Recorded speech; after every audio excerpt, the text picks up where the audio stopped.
जय हिंद बाबू। अजय सर के YouTube channel में आपका स्वागत है। आज मैं 10वीं कक्षा के सामाजिक विज्ञान का बहुत ही महत्वपूर्ण क्वेश्चन लेकर आया हूँ। इस क्वेश्चन को आप तन मन से याद कर लें, यहीं से प्रश्न आपका आएगा। फर्स्ट क्वेश्चन है बाबू, हिंद चीन में राष्ट्रवाद के विकास का वर्णन करें। हिंद चीन में राष्ट्रवाद के विकास के निम्नलिखित कारण थे। औपनिवेशिक शोषण पहला कारण है इसका, औपनिवेशिक शोषण। फ्रांसीसी सरकार द्वारा हिंद चीन का बहुत अधिक शोषण किया जा रहा था। इसके वजह से हिंद चीन के लोगों में राष्ट्रवादी विचारधारा और राष्ट्रीय चेतना धीरे धीरे पनपने लगी। तब वहाँ जाकर राष्ट्रीय चेतना का विकास हुआ। दूसरा पॉइंट है औपनिवेशिक धार्मिक नीति। कहने का मतलब कि फ्रांसीसी हिंद चीन में रहने वाले लोगों में बदलाव लाना चाहते थे। इसका मुख्य केंद्र बिंदु ईसाई धर्म को अपनाना था। फ्रांसीसी चाहते थे कि हिंद चीन में जो लोग निवास करते हैं वो ईसाई धर्म को माने, हमारे बताए हुए मार्गों का अनुसरण करें। इस धर्म के चलते वहाँ के लोगों में असंतोष की भावना जागने लगी। वो लोग रुष्ट हो गए, असंतुष्ट हो गए, और ऐसी स्थिति में असंतोष की भावना फैल गई, जिससे राष्ट्रीय विकास का उदय हुआ। तीसरा पॉइंट है विश्व घटना का प्रभाव। विश्व की प्रमुख घटनाएं राष्ट्रवाद के विकास में काफ़ी मददगार साबित हुई। 1905 का रूस जापान युद्ध, 1914 का विश्व युद्ध, 1929 का विश्वव्यापी आर्थिक संकट और 1939 का द्वितीय विश्व युद्ध, इन सभी घटनाओं से प्रेरित होकर, प्रेरणा लेकर हिंदवासी या हिंद चीन के लोग राष्ट्रवाद का विकास किए या राष्ट्रवाद का वहाँ विकास हुआ। दूसरा प्रश्न है आपका, हिंद चीन में फ्रांसीसी प्रसार का वर्णन करें। और या इसी क्वेश्चन का ये भी है, हिंद चीन उपनिवेश स्थापना का उद्देश्य क्या था। दोनों का मतलब एक ही होता है। हिंद चीन का निर्माण 3 देशों से मिलकर हुआ था, लाओस, कंबोडिया और वियतनाम।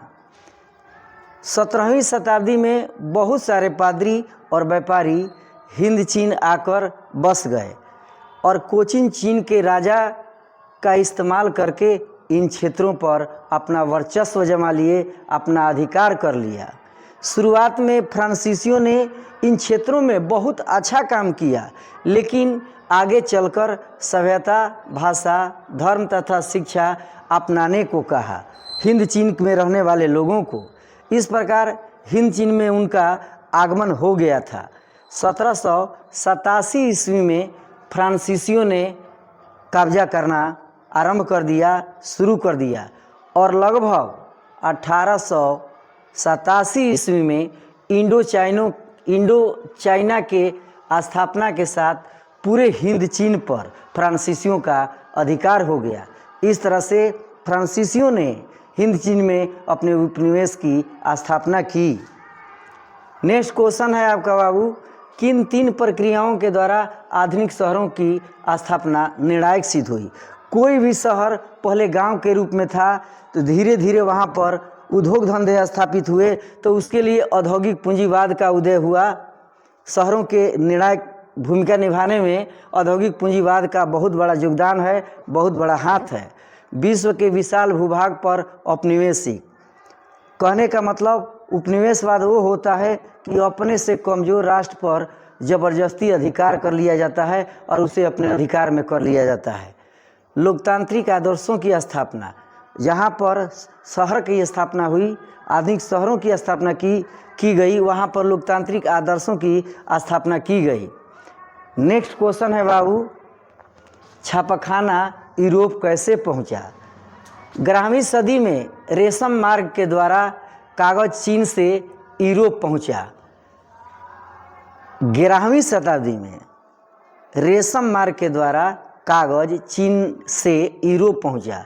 1295 ईस्वी में मार्को पोलो ने अपने साथ काठ की तख्ती पर छपाई की तकनीक लेकर आया और वह इटली पहुंच गया। 1448 ईस्वी में गुटेनबर्ग छापखाना टाइप प्रिंटिंग मशीन का आविष्कार हुआ। इस आविष्कार ने पूरे यूरोप में तहलका मचा दिया। 1475 ईस्वी में कैक्सन छापखाना को स्थापित किया। 15वीं शताब्दी के उत्तरार्ध में संपूर्ण यूरोप में छापखाना का विस्तार हो गया था। अब देखिए गैरीबाल्डी के कार्यों का वर्णन करें तो देखिए गैरीबाल्डी पेशे से एक नाविक था। उसने अपनी एक सशस्त्र सेना का गठन किया और उस सेना को लेकर इटली के प्रांत सिसिली और नेपल्स पर आक्रमण कर दिया और वहाँ पर अधिकांश जनता बूर्बो राजवंश के आधिपत्य से त्रस्त थे। तो गैरीबाल्डी ने उनका साथ दिया और बाद में विक्टर इमैनुअल को सारा राजपाट सौंपकर एक साधारण किसान की भांति जीवन व्यतीत करने लगा। दूसरा क्वेश्चन है प्रेस की विशेषता को लिखें। भारतीय प्रेस की विशेषताएं निम्नलिखित है।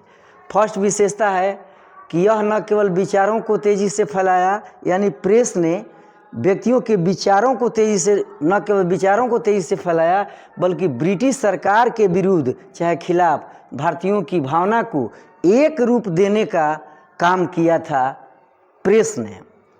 इसने न केवल राष्ट्रवादी भावना को एक नई दिशा दी बल्कि शिक्षा को भी प्रोत्साहित किया। प्रेस ने लोगों को जागृत करने में बहुत अहम भूमिका निभाई। प्रेस किसी पर भी प्रतिबंध लगा सकता है। तीसरा पॉइंट है आपका विदेशी शासन से त्रस्त जनता। विदेशी लोग जो थे भारतीय जनता पर तरह तरह से अत्याचार करते थे। जनता उनसे त्रस्त थी, तबाह थी, परेशान थी।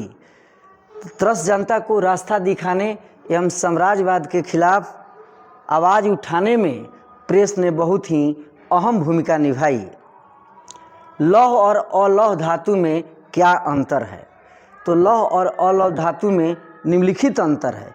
लौह धातु वो धातु होता है जिसमें लोहे की मात्रा पाई जाती है, जैसे मैग्नीज, टंगस्टन इत्यादि। अलौह धातु वो धातु होता है जिसमें लोहे का अंश या मात्रा नहीं होता है, जैसे सोना, चांदी इत्यादि। नेक्स्ट क्वेश्चन है बाबू, मृदा संरक्षण में फसल चक्रण किस पर सहायक है? बहुत ही वीवीआई क्वेश्चन है। इस क्वेश्चन पर आप विशेष ध्यान देंगे। दो धान फसलों के बीच एक दलहन की फसल लगाने की प्रक्रिया को फसल चक्रण कहते हैं। यानी धान की खेती साल में मान लीजिए 2 बार होती है, तो उस बीच में यदि हम दलहन की फसल लगाते हैं तो ऐसी प्रक्रिया को फसल चक्रण कहा जाता है। फसल चक्रण के कारण मिट्टी में जब फसल बदल करके हम रोपते हैं तो मिट्टी में राइजोम नामक जीवाणु में वृद्धि हो जाती है, जिससे मिट्टी पुनः उपजाऊ हो जाती है। यही फसल चक्रण होता है कि एक फसल के बाद दूसरे फसल को लगाएं ताकि मिट्टी की उर्वरा शक्ति बरकरार रहे। नेक्स्ट क्वेश्चन है आपका, नदी घाटी परियोजना के मुख्य उद्देश्य क्या हैं? तो नदी घाटी परियोजना के मुख्य उद्देश्य निम्नलिखित हैं। नदी घाटी परियोजना से नदियों पर बांध बनाकर बिजली उत्पादन करना, सिंचाई का कार्य करना, मत्स्य पालन करना, पर्यटक स्थलों का विकास करना, ये सारे कार्य नदी घाटी परियोजना के अंतर्गत आते हैं। केंद्र शासित प्रदेश क्या है? आपका ये क्वेश्चन सिविक्स का है, आप ध्यान देंगे। वह क्षेत्र जहाँ प्रशासन सीधे केंद्र सरकार के द्वारा चलाया जाता है उस प्रदेश को केंद्र शासित प्रदेश कहते हैं। यानी कहने का मतलब वह क्षेत्र जहाँ से प्रशासन या शासन सीधे केंद्र सरकार के द्वारा चलाया जाता है उसे हम उस प्रदेश को केंद्र शासित प्रदेश की संज्ञा देते हैं। राज्यों में अपनी चुनी हुई सरकार होती है, लेकिन केंद्र में सीधे भारत सरकार का शासन होता है, उसे हम केंद्र शासित प्रदेश कहते हैं। पटना नगर निगम के कार्यों का वर्णन करें। यानी पटना नगर निगम जनता के भलाई के लिए कौन कौन से काम करती है? तो पटना नगर निगम के अनेक कार्य हैं, जैसे सड़क के किनारे रोशनी का प्रबंध करना, पीने के लिए पानी की व्यवस्था करना, अबोध बालक शिशुओं के लिए अस्पताल की व्यवस्था करना, पागल कुत्तों को मारने की व्यवस्था करना, ये सारा कार्य पटना नगर निगम के अंतर्गत आता है। साथ ही साथ जीवन मृत्यु का लेखा जोखा रखना, ये भी पटना नगर निगम के कार्य के अंतर्गत आता है। चिपको आंदोलन क्या है, इस पर ध्यान देंगे तो चिपको आंदोलन 1972 ईस्वी में उत्तराखंड के 2-3 गांव से टिहरी गढ़वाल से शुरू हुआ था और चिपको आंदोलन के नेता थे सुंदरलाल बहुगुणा। चिपको आंदोलन में वहाँ की स्थानीय जनजातियाँ जब कोई बाहर से पेड़ काटने के लिए आता था तो उस पेड़ से वो चिपक जाते थे, जिसके वजह से इस आंदोलन का नाम चिपको आंदोलन पड़ा। दीजिए बाबू, भारत के सीमेंट उद्योग पर टिप्पणी लिखें। भारत विश्व का दूसरा सबसे बड़ा सीमेंट उत्पादक देश है। यहाँ अनेक प्रकार के सीमेंट का उत्पादन किया जाता है, जैसे पोर्टलैंड, एसीसी, डालमिया, सफ़ेद सीमेंट इत्यादि। भारत में सबसे पहले सीमेंट संयंत्र 1904 ईस्वी में चेन्नई में स्थापित किया गया था। यह उद्योग तमिलनाडु, आंध्र प्रदेश, गुजरात, छत्तीसगढ़, मध्य प्रदेश, झारखंड तथा राजस्थान में स्थापित है। भारत में बड़े सीमेंट के उद्योग 159 और छोटे 332 से भी अधिक सीमेंट उद्योग हैं। भारतीय सीमेंट का विदेशों में बहुत ज़्यादा मांग है, क्योंकि यह बहुत अधिक गुणवत्ता या इसमें बहुत अधिक क्वालिटी होती है। यहाँ प्रति वर्ष 20 करोड़ टन सीमेंट का उत्पादन हो रहा है। इसके बाद नेक्स्ट क्वेश्चन बाबू देखेंगे कि जैव विविधता क्या है, यह मानव जीवन के लिए क्यों आवश्यक है। तो कहने का मतलब जैव विविधता का मतलब विभिन्न जीव रूपों में पाई जाने वाली विविधता से है। यह शब्द किसी विशेष क्षेत्र में पाई जाने वाली अनेक प्रकार के जीवों की ओर संकेत करता है, इशारा करता है। अनुमानतः पृथ्वी पर जीवों की 1 करोड़ प्रजातियां पाई जाती है। वन जीव सदियों से धार्मिक, सांस्कृतिक तथा आर्थिक क्षेत्र में महत्वपूर्ण भूमिका निभाती हैं। इससे हमें भोजन, वस्त्र, आवास, खाल तथा महंगी जड़ी बूटियां प्राप्त होती है। इन जीवों के चहक दहक हमारे अंदर एक नई ऊर्जा का संचार करते हैं। भारत में इसे हमेशा पूजनीय समझा जाता है। जय हिंद।